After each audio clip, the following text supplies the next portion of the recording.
Hi, it's me.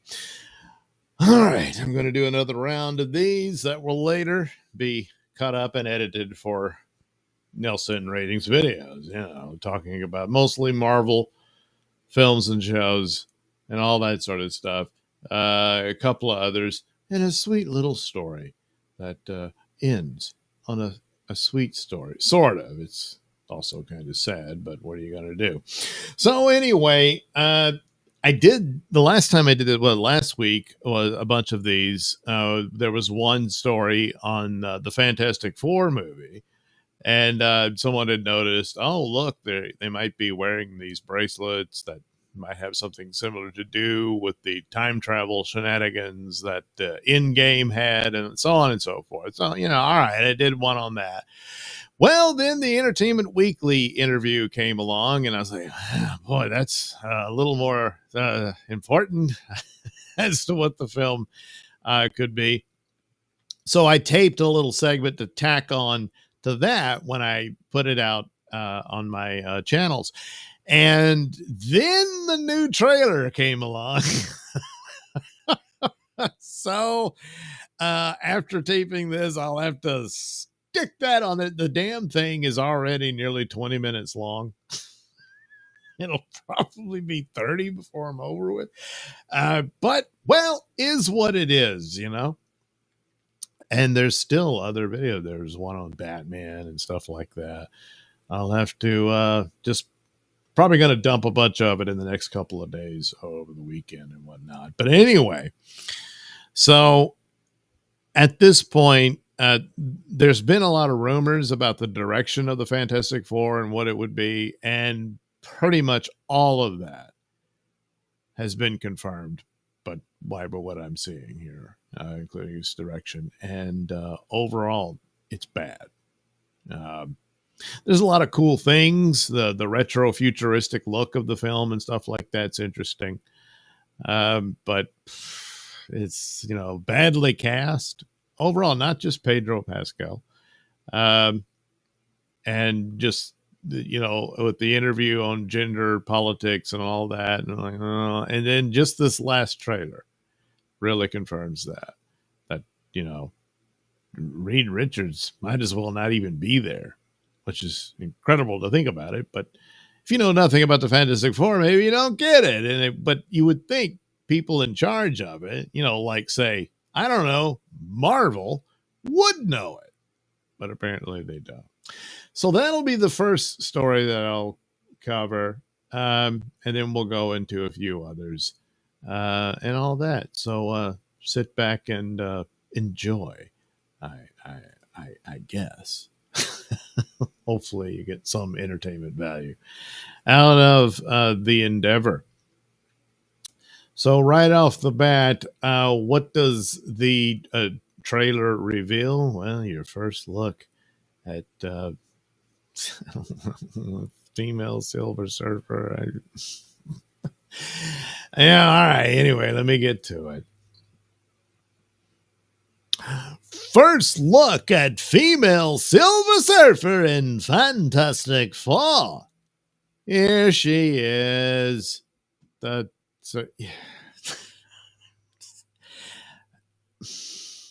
concept was stupid to begin with, and plenty of idiots keep saying, hey, this is canonical to the comic books, for a brief panel in Earth X, a story that talks about the distant future where Silver Surfer reunites with Shala Bal, his girlfriend, love of his life and all that sort of thing. And then she too is made silver so that they can ride the surfboard together throughout the universe. And that's like the happy ending, ultimate outcome for them. If they're going to count something as obscure as that, then they might as well go ahead and say Aunt May became the Silver Surfer, because there was a what if comic where she did. There is no argument for it. The only argument is, hey, they got a quota to fill and there's just too many men in the cast. There's 3 men and a woman. We need another woman in there. So I guess, count your blessings that Galactus wasn't made into a woman. That could have been an option. From what we've seen of Galactus, it looks like Galactus. So that's a big positive. The other aspect of this is well, it's multiverse shenanigans, which is also hamstringing the whole story. But at the same time, they cross over into the MCU, and there's Norrin Rad Silver Surfer there, maybe, for future Fantastic Four films, provided MCU can survive long enough for that to happen. And then finally, the aspect is, what crappy CGI is this? Even the article goes, the comparison to, the old Fantastic Four movies, which is a long time ago. And look, it's, my God, what the hell? The Terminator, all the way back in 91, 92 was better than this. And you say, well, it's unfinished or what? Come on. This is like the Flash level CGI, Well, Marvel Studios has released the full trailer for the Fantastic Four First Steps, which reveals the first look at the female Silver Surfer played by Julia Garner, who was a great actress in Ozark, but man, I don't think this is going to do her any favors. The Silver Surfer is actually a male character in the comics, Norrin Rad, who first appeared way back in 1966, created by Jack Kirby. Yeah, he didn't look anything like that. Well, he, was silver. Anyway, however, instead of using the real version, much like Kevin Feige has done with the MCU since the release of Captain Marvel, Feige has wiped out decades worth of stories from legendary creators, all for the sake of an agenda. Yeah. Recent failures from Feige include Captain America Brave New World, featuring a replacement Captain America, and The Marvels, the MCU's lowest grossing film of all time. Even though, it's bad, don't get me wrong. But there was worse fare than that. But it was a slow decline, you understand. One after another. These movies stink, So Thunderbolts is predicted to be Feige's next flop. And it's probably unfair. But nobody knows what that is. And with all the other Marvel movies being turds, this little movie doesn't have a chance, So, what are you going to do? So similar to Brave New World, The Marvels also features two replacement characters no one is interested in, with Brie Larson's Captain Marvel, originally Miss Marvel, and Iman Vellani's Miss Marvel. So, well, there you go. You see, no one knows, and there's no real grounds, swell or what have you, fan base to precede it, whereas the other characters did, decades worth. We also see the CGI Feige used for the female Silver Surfer looks hideous and as bad as She-Hulk. Yeah, it might even be worse. These are just the stills. You go look at the trailer and she's flying around. She-Hulk is another bomb from Feige, just like most of the MCU shows on DP. Things are so bad that Disney CEO Bob Iger has slashed the Marvel budgets, and it's reducing content and is reducing content. Well, maybe that's the deal. They just don't have the money for CGI. Some of the elements look good, like I said, the retro future looking of the city and stuff, but I guess that's where all the money went. I don't know. Anyway, the CGI for the female Silver Surfer also looks a lot worse than what Fox did 20 years ago. Fantastic Four Rise of the Silver Surfer was released in 2007. And that Silver Surfer, played by Doug Jones and voiced by Lawrence Fishburne, looks a lot better. Hey, he's right. It does. I also think the special effects for the Chris Evans Human Torch look better than what Feige has done with Joseph Quinn's version, who seems pale by comparison. Yeah, probably. Recently also saw it learned that Feige is reimagining the Fantastic Four for the modern MCU audience, which doesn't exist. Among the changes includes making Vanessa Kirby's Sue Storm better than everybody else. Yeah, you get that from the trailer. So that was rumored for a long time that was the direction for the film. And it looks like, yeah, that's exactly what it is. Pedro Pascal plays Reed Richards is a big simp. Yeah, he might as well not even be there. It's what it looks like in the trailer. Johnny Storm gets emasculated. I guess in the Entertainment Weekly articles certainly indicates that. And the Thing gets castrated. Good Lord. His rock fell off and went, oh, can his voice get it? Yeah, it's a bad cast. They're all badly cast. It's not just Pedro. It's all of them. It's bad. And yeah, that's not Ben Grimm either. You know, I mean, it's brief snippets, so maybe they'll get into it. But geez, everything seems to confirm all the worst rumors that came about. So Matt McClellan says, I'll ask the MCU stands that can't deal with reality. How's it working out? The reality is that the MCU is a shadow of its former self. Hashtag rest in peace, MCU continues. See, there's like artwork for what Silver Surfer is supposed to look like, you know? And then look at this, old image from an old movie. Yeah, it looks just like him, huh? Yeah, it looks, yeah. And then, yeah.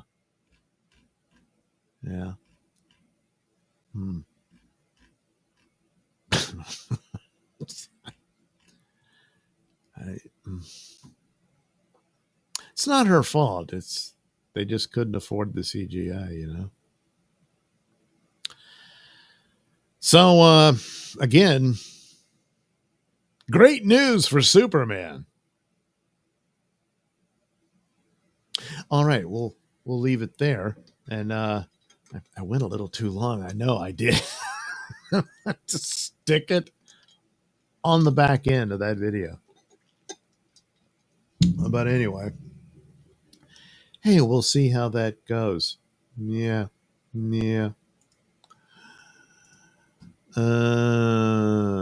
Wait, why is it? Oh, back camera's on. That's why. All right, Wes Cagle. The more they show of the FF film, the less desirable it is to go see. Afraid so. And with this sort of thing, I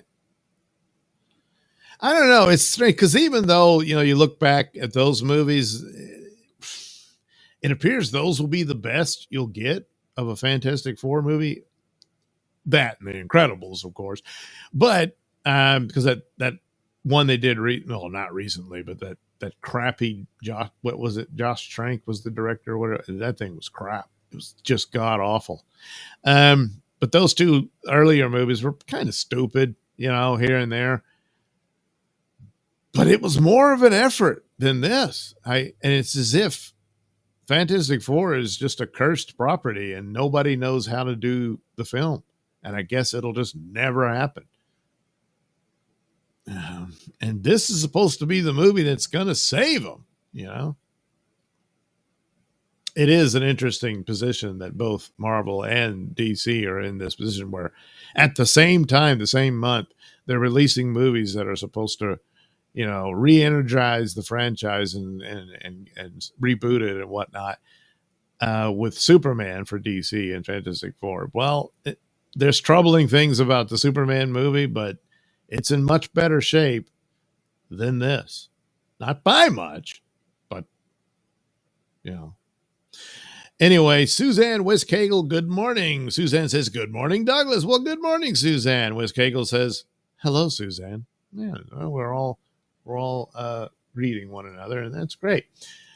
So, oh boy, the health of Marvel has taken a beating of late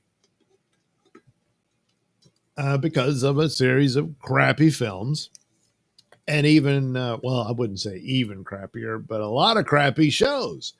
A couple of them, okay. Oddly enough, that Ms. Marvel show is probably their best show. No one saw it except me and a handful of others. And I had really no interest in the character. I hated her in the comics and all that. But it was a cute little show, you know, but it never had a chance. The Hawkeye, you know, but it limped along, but it was probably second best. Some of the Loki stuff was kind of interesting. And that's it. I mean, the Secret Invasion was so bad. And what was it? 200 million they spent on that thing? Boy, but anyway, so you can't have that many turds before people decide, you know what? No, thank you. And one case in point was the Daredevil show, which was bad, very disappointing. But nobody showed up to begin with. You know, they didn't really know what it would be. There were rumors and stuff, but there were also rumors. Hey, we learned our lesson. We fired everybody and started over and fixed it. They tried to polish a turd. You can't do that. So, but it looks to be that the brand of the MCU is so badly stained and ruined that the audience just, I'm not even going to bother and give Daredevil a chance. So that's what happened. But in the end, it wasn't that great of a show. However, they've already been shooting season 2. So that'll be our next story. Oh, yes.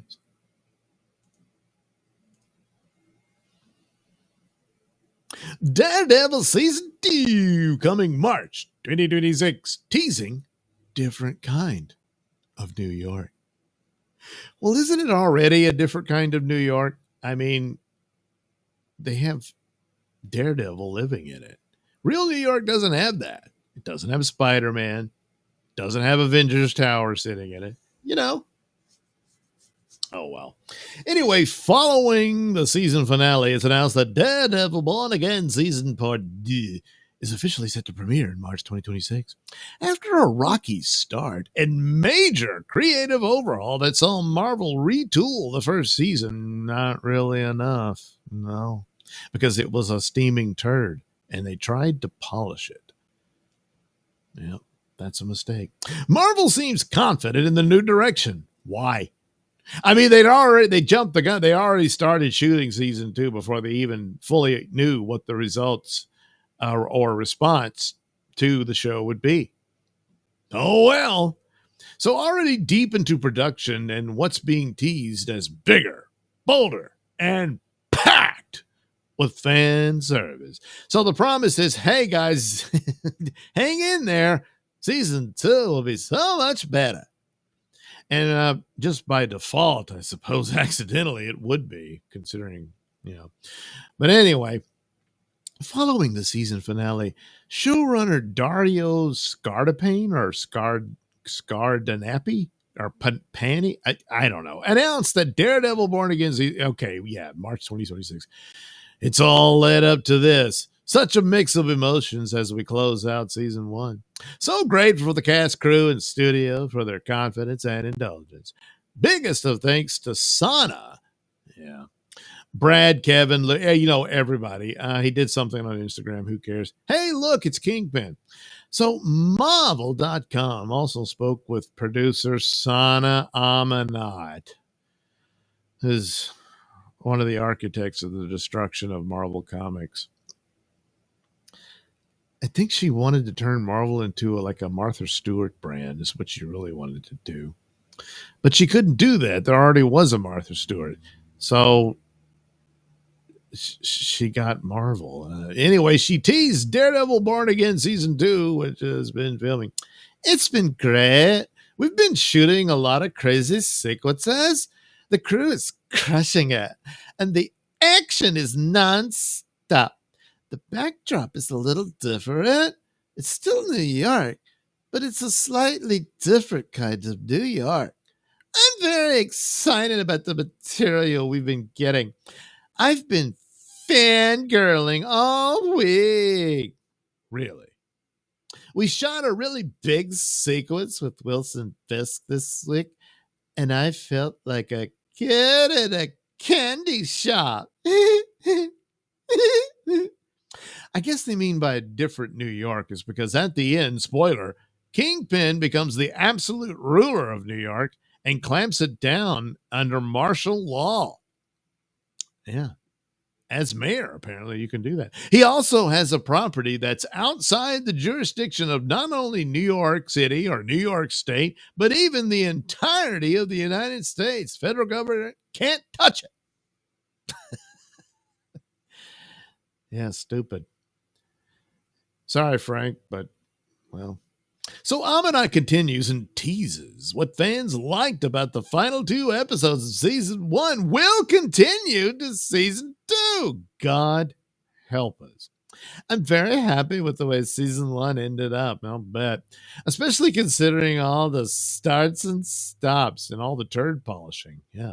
Ultimately, these actors are such incredible performers. Yeah, I know, but it's kind of hard to watch top-notch talent get wasted. But that's what you get when you watch the series. You just have to trust them. And you know they're going to give you the material you need. No, you're supposed to come up with the material that they could perform, but you didn't. You didn't. We're all fans. And we're trying to do things that we feel are delivering on fan expectations. The last 2 episodes of season 1 for us were really about serving the fans and ourselves. Mostly yourselves. There are some fun sequences that you're going to see, especially in the last episode. You mean when the Punisher went to take on practically an army all by himself, gets his ass handed to him after he kills several of them, Then they say, hey, we're big fans, buddy. Why don't you join our side? Is that what was special? Yeah. And season 2 will hopefully be even more fun. Well, hope springs eternal, So we rated, I guess McCloyne was really happy with it, gave it a 9 out of 10. By far the best episode of the season. I do not agree. All episodes are available on DP. Yeah, man, what a letdown. And the scenario is so stupid because of the premise that sets it up. I don't think season 2 is going to be much better. It'll probably have more action, I guess. You're talking about the action in the last episode. I mean, it's in a room. There's really not much there. And then there's a speech by Daredevil about we need to resist, and everybody nodding. Yeah, that's it. Oh, well. Well, good luck on next year, Daredevil.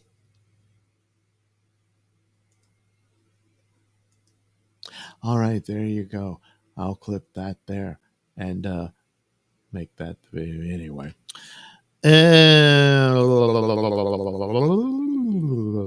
Wes Cagle, the minute they use the phrase reimagine for modern audience, you need to watch anything. Yeah, that's it. That's your clue. Once that word or phrase is uttered, abandon all hope. Ye who enter here. Suzanne says, exactly, Wes. Wes Cagle, once you have that many turds, you need to start treating the diarrhea.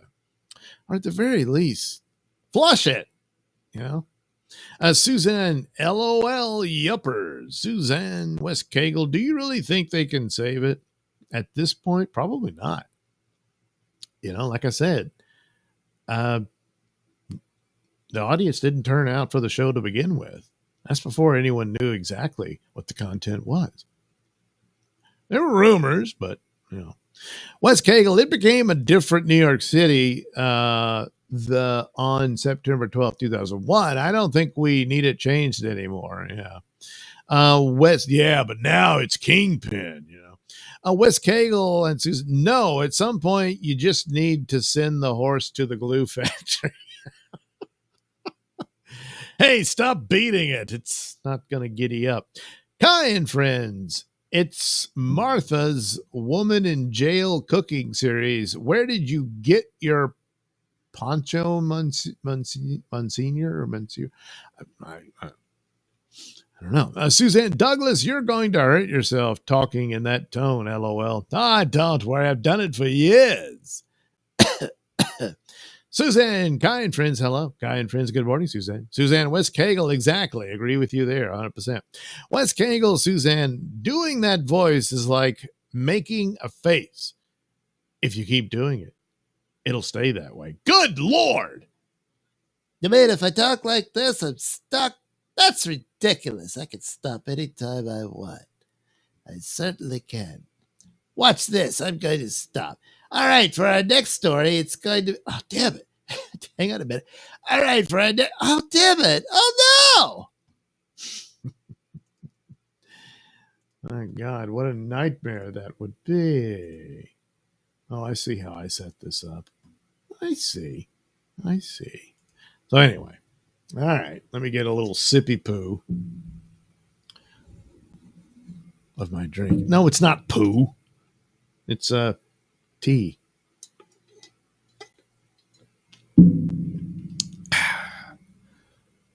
That's good tea. All right.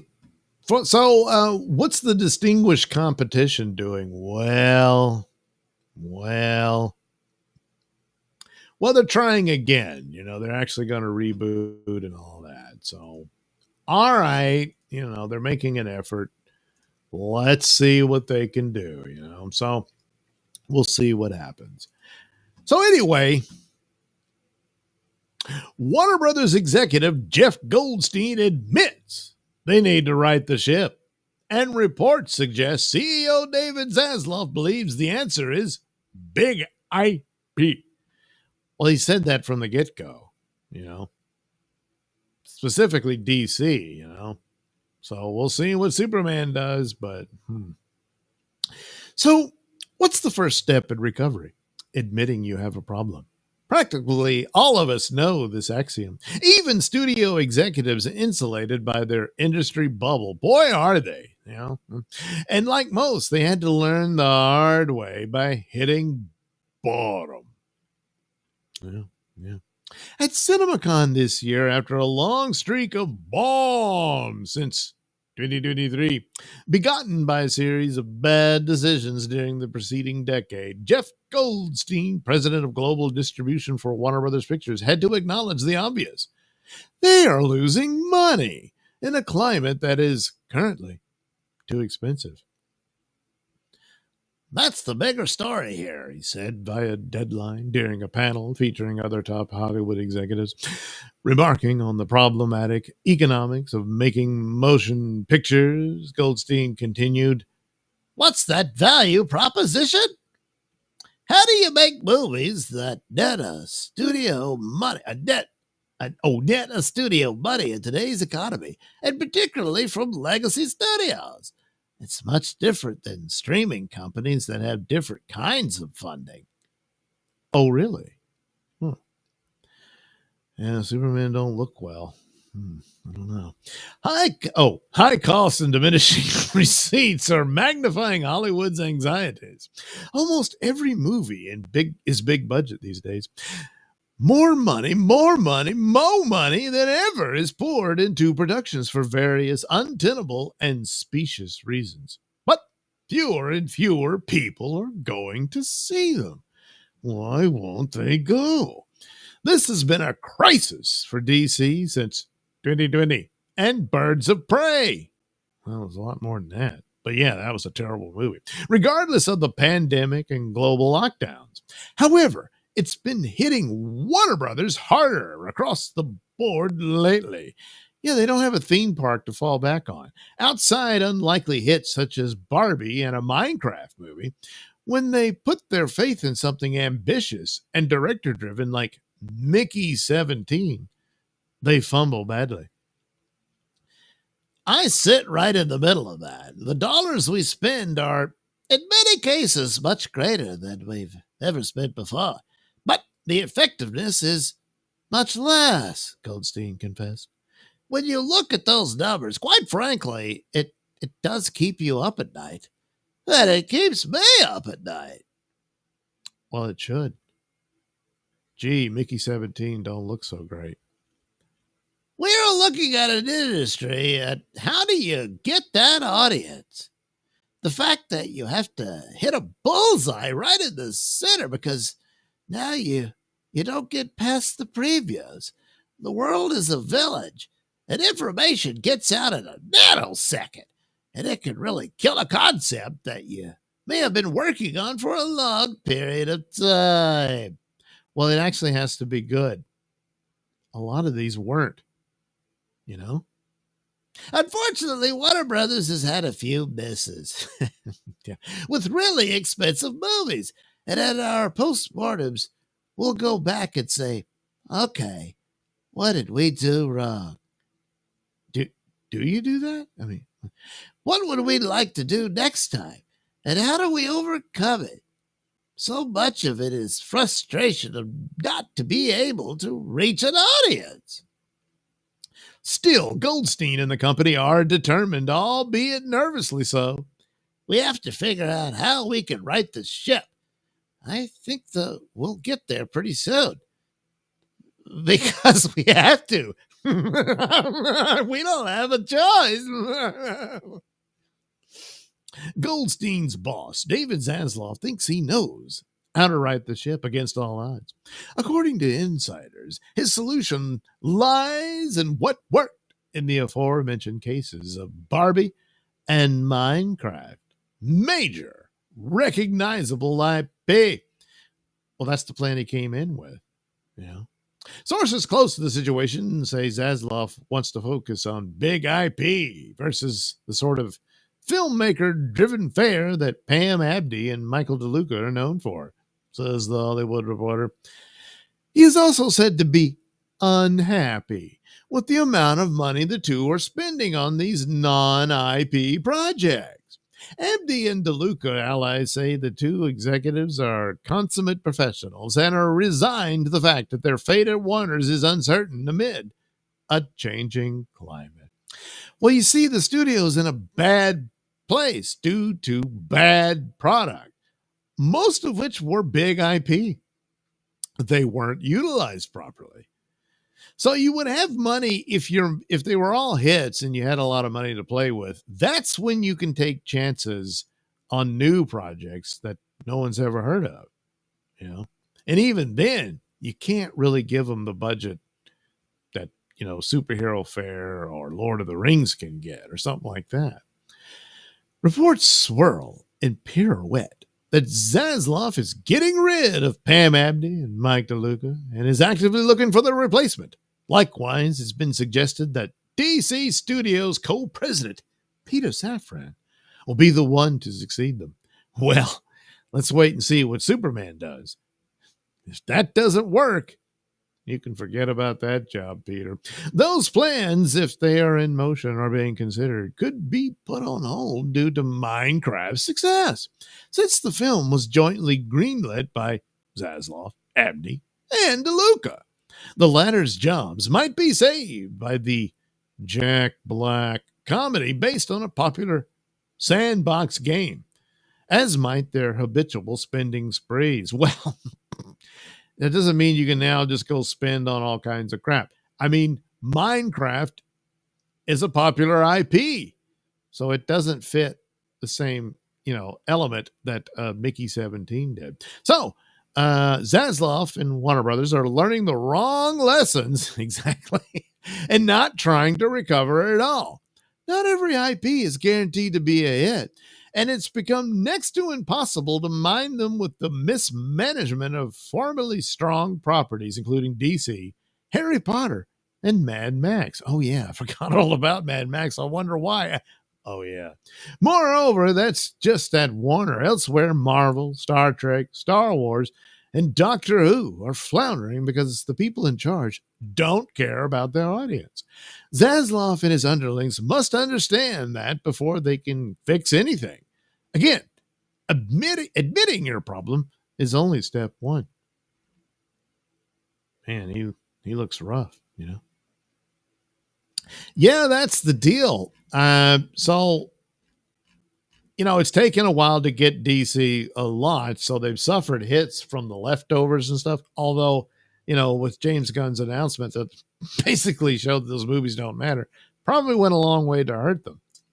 A couple of those films, the Shazam movie wasn't as good as the first one, but it wasn't that bad, even though Zegler was in it. The Aquaman movie was fine. Blue Beetle was an okay film, but, you know, no one knew who that was. The Flash, well, all kinds of problems there, huh? Yeah. I mean, it's a movie that they spent, I don't know how much money on, despite that the several regimes came in and it during its development. There were 3 different directions for it and versions, and they butchered the movie and then ran out of money to finish the visual effects. You know, so it's things like that. Gee, what happened? Yeah. And just, we got to have IP. We got to have IP. That'll work. Just put the brand name on it. And no, it doesn't. You had Michael Keaton back as Batman in it. That should have sparked some interest. Yeah. Plus, you know, the stupid scandal of your star right off the bat with that. I don't know. I guess they were too far in. You couldn't get out of it. Wow, what a way to derail. But anyway, yeah, everything is on the shoulders of Superman. But there is other IP they can go for. Now, they did this animated cartoon that blew chunks and bombed for Lord of the Rings, but there's another Lord of the Rings project in the works with Peter Jackson returning, so maybe there's something there that they can do. You know, especially then they need not worry about Amazon's Rings of Power because nobody cares about that crap. So they got that. So if DC fails, there's other options. So there's Lord of the Rings. Well, yeah, DC. Oh, Harry Potter. That's right. They're going to redo Harry Potter. They're going to do a series now that can take the time to delve in to the stories in the books that the movies couldn't, you know, for time constraints that movies have. So now's their chance to go in and really tell the full story of Harry Potter. Oh, man. And the popularity of that brand is so good. So you see, there's safe haven after all. So Harry Potter might come in and save the day and oh,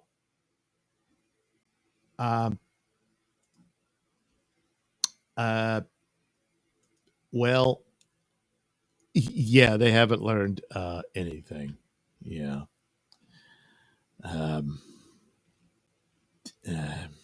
So again, it's all on the shoulders of Superman.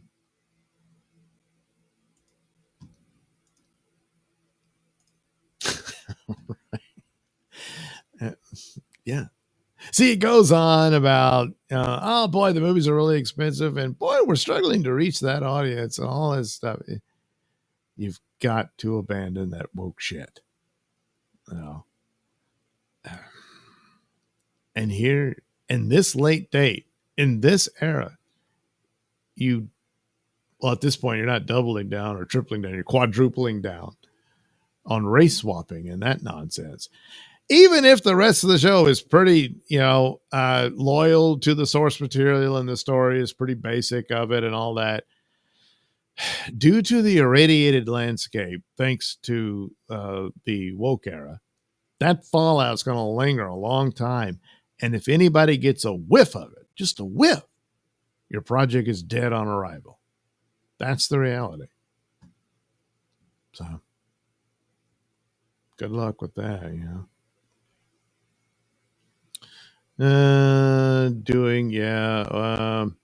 Suzanne, Wes Cagle, I'm worried for Douglas. Oh, don't worry, I'll be all right. Kai and friends, the other stuff causes blindness too. Suzanne, LOL, Wes Cagle, good tea, nice house. Name the TV series and the character that said it. Yeah, it does sound familiar, but yeah, I'll pass. Kai and friends, hello, I'm Goldstein, and I too like Jesus. Wes Cagle, how do you make money on a movie in today's market with an established property? How about follow what those who established the property did to make it great and not completely change everything? Yeah, you would think that would come along. Apparently not. Oh, well. So, yeah, they didn't learn anything. Once again, abandon all hope, ye who, enter there or something. I don't know. All right. Abandoning all hope and the superhero genre. We've got, okay, it's another sequel, but it's a horror movie that I am interested in since I liked the first two. So hopefully this will go well. I'm not certain, but I'll find out when I see it. So there's a new trailer for it. And is this, well, I don't know if I guess technically they're zombies. They're more like the rage virus victims or whatever. But is this based on Cillian Murphy? Is that his character? And oh no, he became one of them. I don't know. So Sony Pictures has dropped the first trailer for 28. I guess the other one was just a teaser. So 28 years later, the long-awaited sequel to 28 Days Later and 28 Weeks Later. We don't get 28 months. Yeah, all right. Well, hey, look, it's been a while. So teasing a chilling new chapter in the Rage Virus saga. So, oh boy, that don't look good.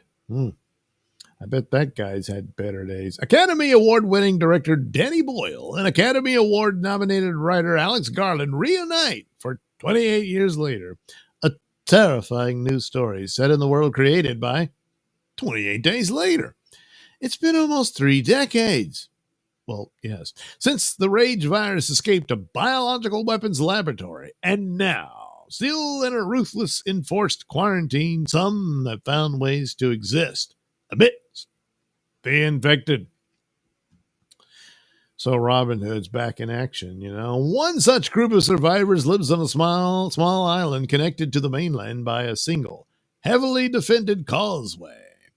When one of the group leaves the island on a mission into the dark heart of the mainland, he discovers secrets, wonders, and horrors that have mutated not only the infected, but other survivors as well.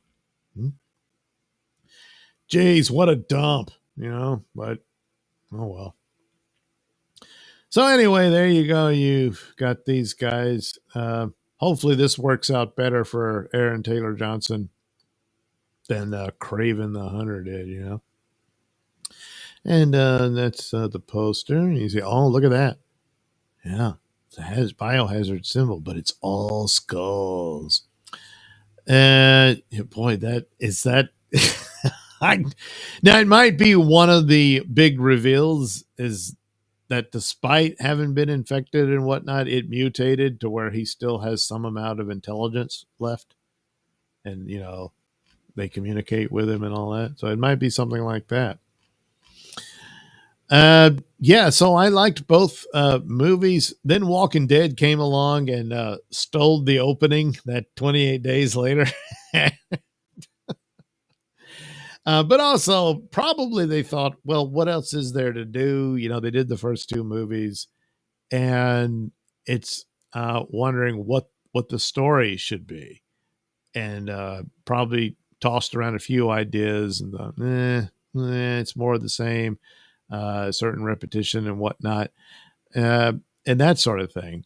And perhaps they've come up with something They think, like I said, he talks about secrets and wonders. So, yeah, the mutation of the virus might lead to something else that they didn't anticipate. So there you go. It might be good.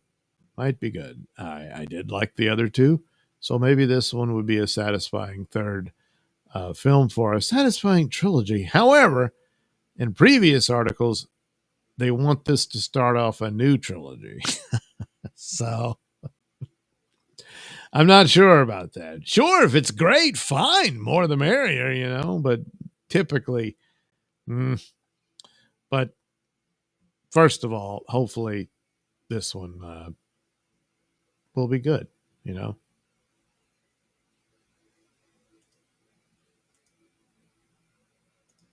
I mean, is that too much to ask? Well, these days, apparently so. Okay, no further chat, so I'll move on to the final little sweet story. So, talking about the failures of IP and all that type of stuff. A lot of different other IPs were mentioned in one of the articles, and one of them was Doctor who has been so badly beaten and destroyed now. I don't know what to tell you. There's probably nothing you can do. Star Wars is in pretty bad shape, but Doctor Who is probably even worse than that, and it's a shame. I always loved the show, and wasn't completely enamored with New Who and stuff like that, but there were some things in there I respected, and some episodes I enjoyed. But good Lord, it took this bizarre turn and just basically did itself in. So anyway, there's the old classic Doctor Who, and there's always those, and there's a couple of decades of those shows, and you can rewatch them and enjoy them. And if you're curious about it and not familiar with it, yeah, you should start there. Unfortunately, quite a few of the early episodes were lost. There's been some recovered, and audio of all the episodes exists because fans taped the shows, so they had those. And they've done quite a few animated versions. Some were kind of weak, some are not bad. I saw the Macra Terra recently, and that wasn't bad. That was pretty good. However, an old Doctor Who fan has a personal project on what he's pursuing, and it's somewhat interesting. So I'll end on that story, and we'll check this out. Here we go. Ailing Doctor Who super fan spends fortune to recreate 97 lost episodes to see complete series before he dies. So, sometimes truth is stranger than science fiction. Oh, New York Post. So, yes, ailing Doctor Who superfans spent a mini fortune to recreate 97 lost episodes of the series using AI, so he'd be able to watch it before he dies. London music producer Ian Levine, 71, sold his royalties to finance his mission to fill the gaps in the archives of the beloved British TV series that he said cost £100,000, more than $130,000, even though he knows they will likely never be widely seen. So here he is with Nicola Bryant, who played Perry in Doctor Who in the 80s. So he says, "I've come very close to death 4 times," said Levine, who is battling nasal cancer and has been confined to a wheelchair since a stroke 11 years ago left him with limited use of his left side. I wonder what, like, cancer in his sinuses? Could it have caused the stroke. I don't know. Anyway, I thought I don't want to die not having seen them. So I made it my mission to see them before I die. I made a lot of sacrifices to do this. Levine, who has previously suffered from bladder cancer, sepsis, and single sclerosis, estimates he spent 70,000 pounds of his own dough, while a group of other Who fans chipped in another 30,000 through a donation campaign. He searched the world as far as Bangladesh and Turkey to find designers up to the job of making moving AI images out of production photos, notes, and the actual audio from the stories. For every good one I found 20 scammers who wanted you to send 100 pounds first, or I won't do it, and then I'll send you a clip, he told the Post in a phone interview from England. 19 out of the 20 times the clips were absolutely laughable, just countless trash. I got ripped off by 19 different people. It cost me about at least 10,000 pounds in ripoffs. Since the AI remake, aren't authorized by the BBC, he is now only sharing the videos with the small group of friends and fellow diehards who also contributed to the effort, said Levine, who has been hooked on the show since it debuted in the UK in 1963 and was an unofficial fan advisor to the program in the 80s. The BBC once had a policy of purging film after broadcasts that left major gaps in its archives, including the first 6 black and white seasons of Doctor Who, which focuses on the adventures of a mysterious alien who travels in time and space. So there's Levine in younger days with some props and stuff. Copies of the lost stories have turned up over the years in private collections and have been found in foreign TV studios where they have been shipped for broadcast years ago. But the reality is many or most of those still missing no longer exist in any form. The BBC itself has used surviving fan-made audio recordings of the TV broadcasts to make animated recreations of several of the missing episodes. But Levine and some other purists have dismissed them as cartoons. They aren't authentic to the original low-budget productions. Yeah, I know, but for the most part, it's all we got, But AI and the advancement it's making, this is all possible, I don't know the quality of what he's done, but he's not wrong. I mean, eventually, that's what they'll do, provided, there's any interest in Doctor Who at all by then. And well, Levine's outspoken nature has long made him a polarizing figure in the rabid fandom of the show. Recent fiery takes that sparked backlash include railing against casting a woman in the title role in 2017 and blasting recent episodes for a perceived woke agenda. He perceived it because that's what it is. That's all it is.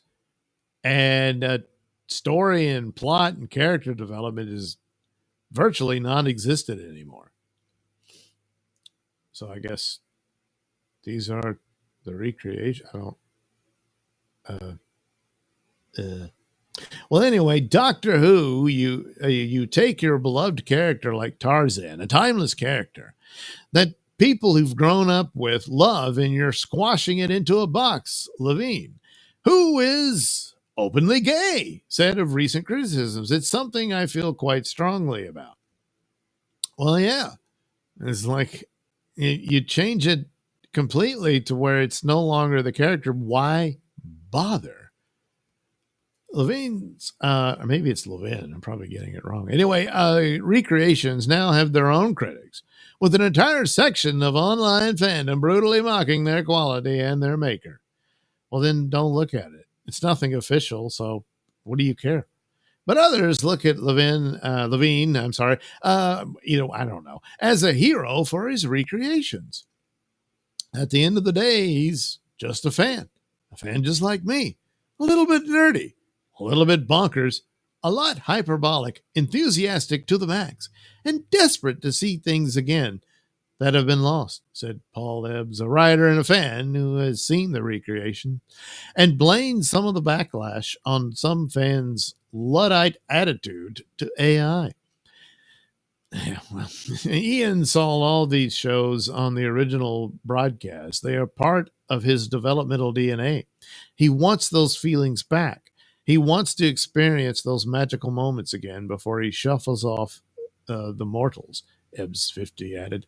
As a fan, I feel so lucky to have been able to see them, and so glad that Ian stuck his head in the lion's mouth to get them made. All power to him, I say. Yeah, it's mostly his money and other people who wanted to contribute to it. So it's, if you don't like it, then leave it. You know, and it does. What does it matter? With the vitriol he's seen and the money he's spent, the music producer said it's all been worth it because he can now stream every episode of the show in original or AI format from its 5 terabyte from his 5 terabyte hard drive. It has to be worth it for the pleasure it's brought me to see them, Levine said. Doctor Who runs all night in my bedroom, complete, nothing missing. Doctor Who ran from 1963 to 1989, then relaunched in 2005 with 14 different actors so far playing the lead. Its latest season streaming on DP Premiere. Yeah. So, it's an interesting concept in it. And of course, it long thought this, that as AI progresses, eventually, they will do it. I mean, he's done it first because poor guy, he's suffering illness. He just wanted to see the gaps filled as he rewatches his beloved show before he's gone, But eventually, I mean, there's cartoons and whatnot, but the AI technology can make it look like the episodes. It'll copy what the surviving episodes look like. And with the audio, it'll probably correct for sound there too and that sort of thing. But nevertheless, it's going to happen. Unless it's just too much trouble for an IP no one cares about due to what recent iterations of Doctor Who have done to the brand.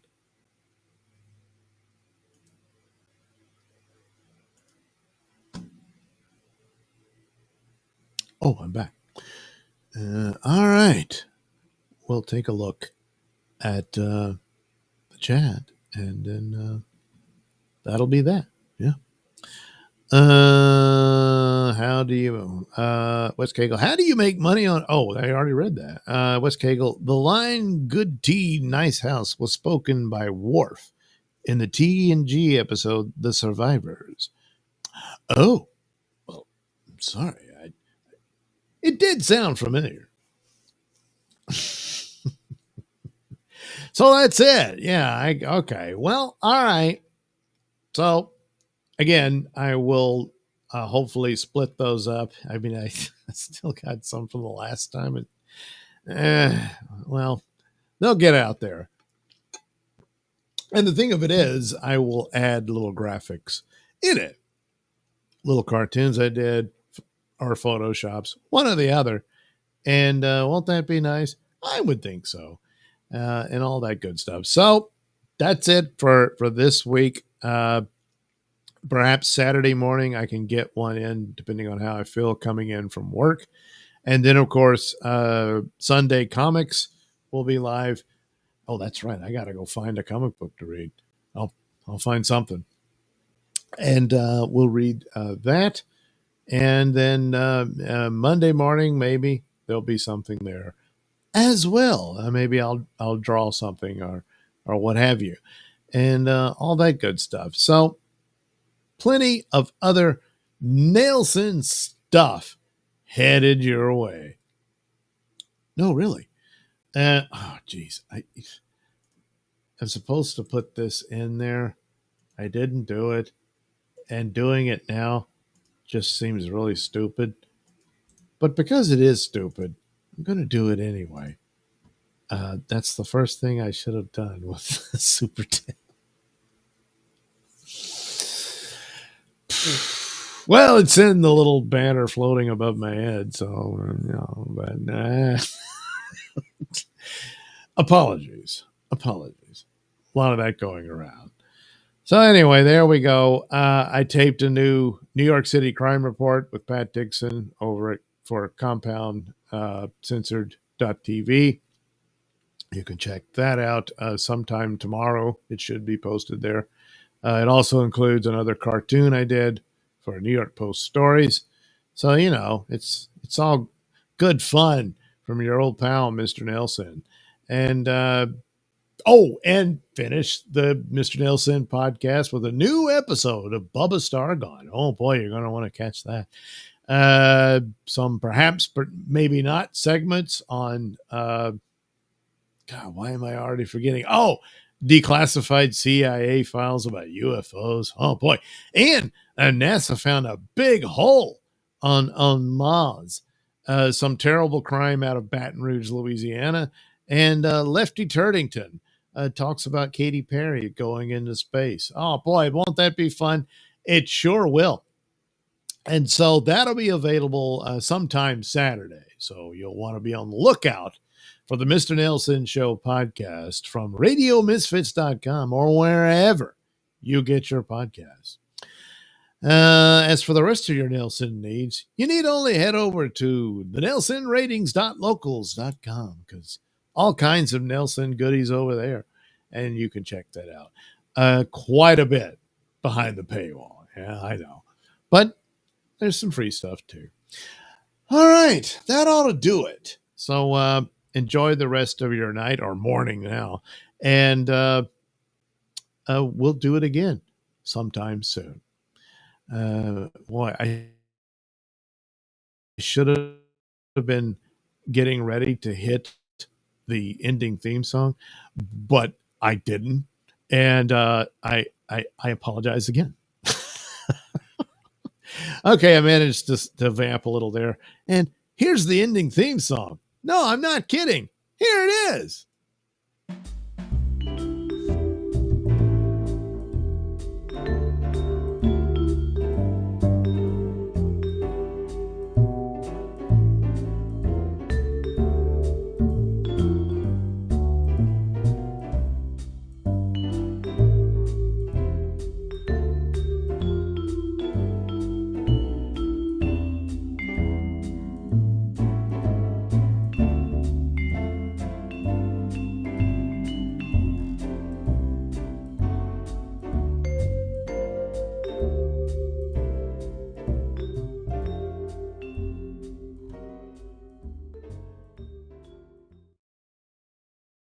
Please wrap up. Look at me! Okay, we're all done here. Fucking Hey, pathetic! no, we're all done. Come on.